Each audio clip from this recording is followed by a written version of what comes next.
मटियारी में भिरिया के गादी नशी पीर इनायत अली शाह सिद्दीकी उर्फ पीर अमजद पंहिंजनि भाइरनि समेत पाकिस्तान मशाइख इत्तेहाद काउंसिल के मरकज़ी सदर ऐं सरहदी जमायत के सरवाण पीर ग़ुलाम मजदद सरहदी वटि पहुंची पाण सां थींदड़ ज़ियादतियुनि लाइ मदद तलब घुरी आहे।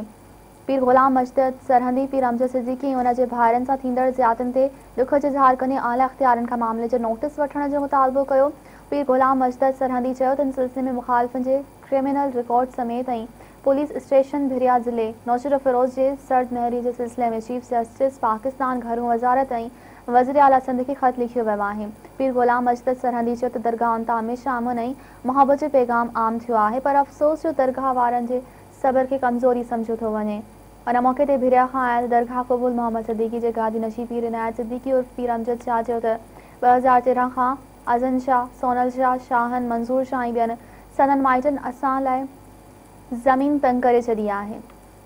हुननि पहिरीं त असांजे दरगाह जे प्लाट ते कब्ज़ो कयो। असांजे फ़रियाद करण ते असांजे हवेली में धाड़ियल दाख़िल करे चादर चौदीवारी जो तक़दस पामाल करे लखे रुपया कैश ऐं सोन फुर करायो वियो। हुननि मुतालबो कयो त साणनि थींदड़ नाइंसाफ़ी जो नोटिस वरितो वञे।